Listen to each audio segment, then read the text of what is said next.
into and then out from the US, CBP can actually penalize you and cash in that bond and recover the money owed for the penalty from that bond that you had. So it's type of insurance policy for CBP to make sure you comply with rules and regulations. This type of bond is also known as a customs surety bond. So this type of bond can be required for duties and fees and also for domestic transportation without making an entry. So how do you actually get a bond? In order to get a bond, you have to give customs two basic types of information. Number one, you have to tell customs the character and the nature of your merchandise. And number two, you have to provide customs with duties and taxes accrued on all your merchandise during the previous calendar year.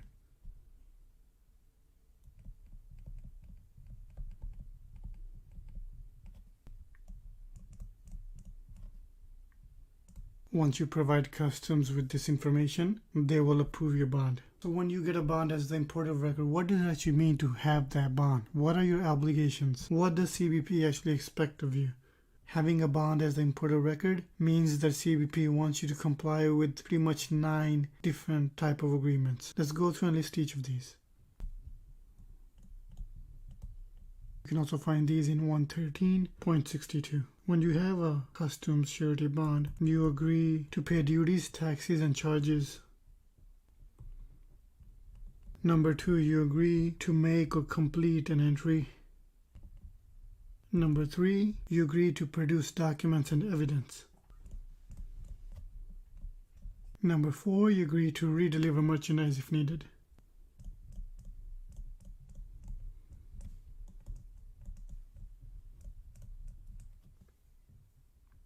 Number 5, you agree to rectify any non-compliance issues. Number 6, you agree to examination.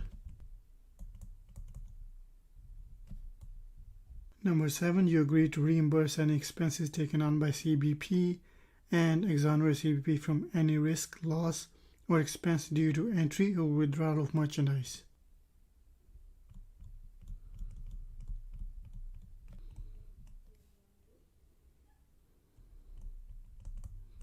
Number 8, you agree to follow regulations when during duty-free entries or withdrawals.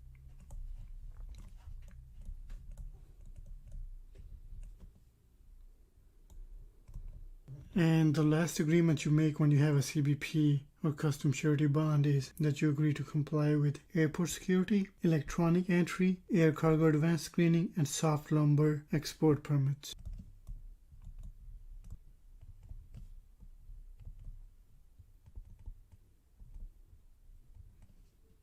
You should also check out part 113.63 where it talks about the conditions of basic custodial bond.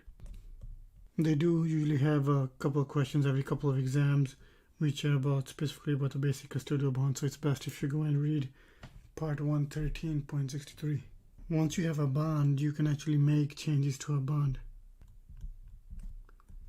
These changes are actually called riders, but you can only change specific things on a bond. You cannot change every single thing. For example, the amount of bond that you have, once you determine that amount, and that is set. You cannot change the amount of a bond. If you want a bond with a higher amount, for example, you're going to have to either cancel that bond or just get another bond to cover the higher amount that you want to cover. So when are you required to have a bond? You're required to have a bond, for example, when you're making an entry.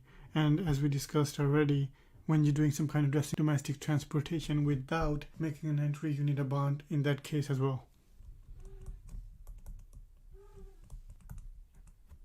For an entry, you require a bond when you're making a formal entry. And then you also require a bond when you have a pro forma invoice. So how many types of bond do we have? In all these situations, do we have one type of bond for every single situation?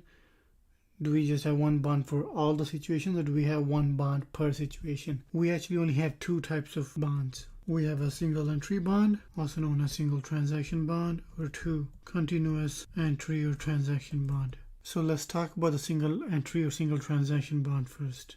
What is the amount required for a single entry bond? The amount for a single entry bond is equal to total entered value plus duties, taxes, and fees. So 1 times value plus duties, taxes, and fees. What is the minimum amount? Does a single transaction bond even have a minimum amount that you're required to have it for? Does it even matter? Yes. In fact, for a single transaction bond, the minimum amount will be $100. You cannot have a single transaction bond that is less than that amount. So for example, if you have the value plus duties, tax, and fees of a good coming in as $50, can you do a bond for $50? No, you cannot. You cannot have a bond that's less than $100, so you'll still have to get a bond that's worth at least $100. This type of bond covers only one entry or transaction. This type of bond is terminated upon liquidation of entry. The second type of bond we have is the continuous transaction bond. The amount for this type of bond is 10% of duties, taxes, and fees for previous 12 months. So in this case, for a continuous transaction bond, CBP actually looks at your value that you have entered for the past 12 months, calculates the duties, taxes, and fees, and looks at it and says that you have to have at least an amount that's at least 10% of that value. This type of bond is to be active, and you actually need to notify CBP 30 days prior to using this type of bond.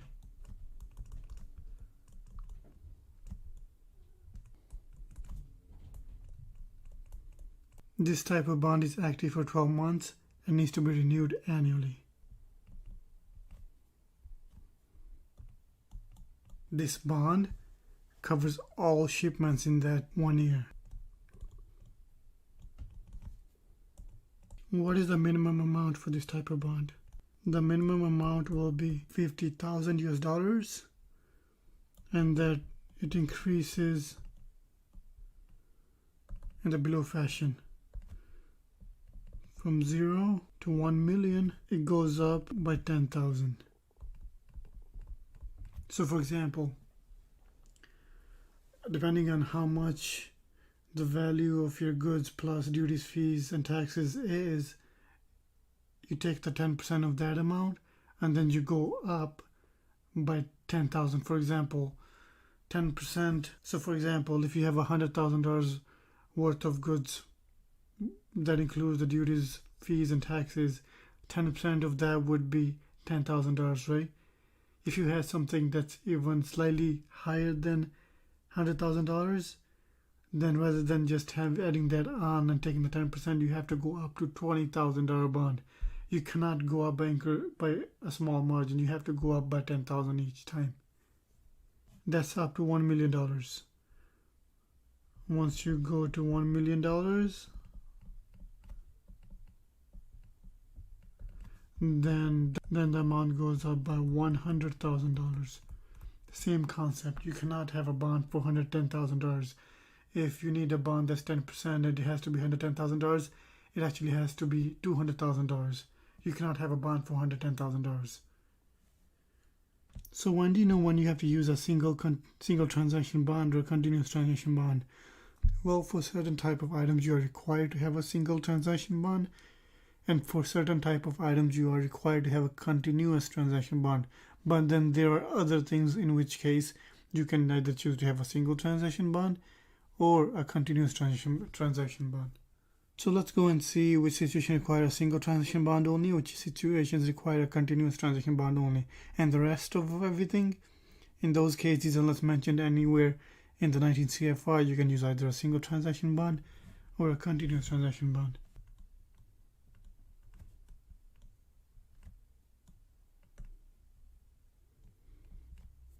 You are required to have a single transaction bond in 5 cases.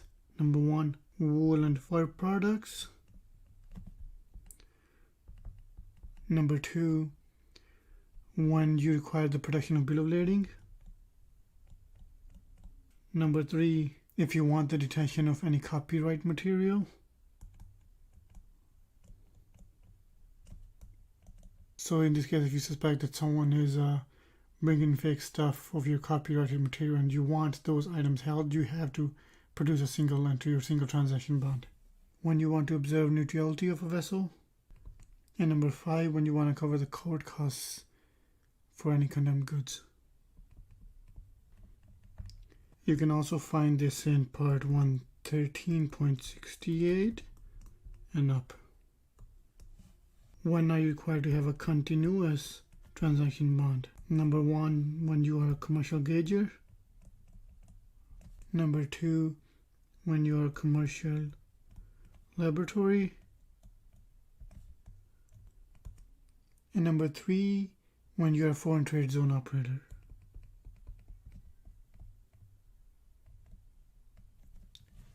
In these 3 cases, you are required to have a continuous transaction bond. And you can find this information in 113.67 and 113.72. So who can actually terminate a bond that's already there, whether it's a single transaction bond or a continuous transaction bond? It can be terminated by the importer record, which will be the principal party, or by the surety.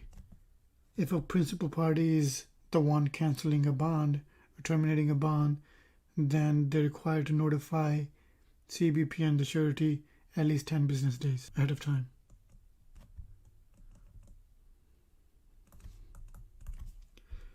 If a surety for some reason wants to terminate the bond and they don't want to have a relationship with that principal party, also known as the importer records, then they can terminate the bond as well. But in that case, they have to notify the importer and the CBP at least 30 days ahead of time. And that pretty much covers all the bond information that we wanted to cover. We just pretty much went through what your obligations are, when you're required to have a bond, what the minimum bonds are supposed to be, when you're supposed to require a single transaction versus a continuous transaction bond, and who can terminate a bond. Now let's move on to talking more about the domestic transportation or transportation under bond that happens. So what does this really mean? I kind of explained it to you before. So for example, let's look at USA. Let's say you bring something in, or whoever your carrier is, they're going to bring your items to the port of entry. Once it gets to the port of entry, there are certain ways and certain things that you can do with it. For example, your final destination might be in another state and not in the same state as the port of entry. So in that case, you need to somehow transport your goods to the final destination. You can only do that under bond.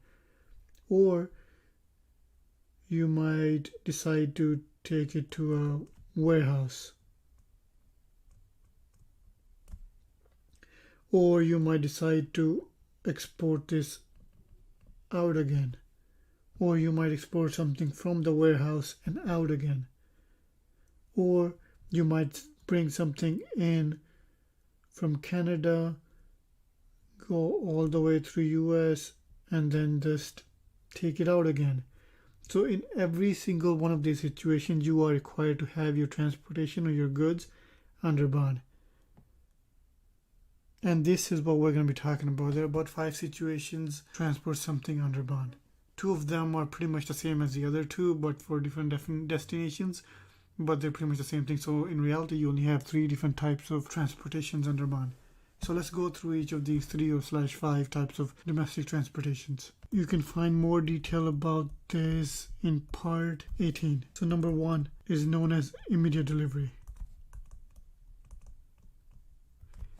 Immediate delivery happens when your destination is not the port of entry.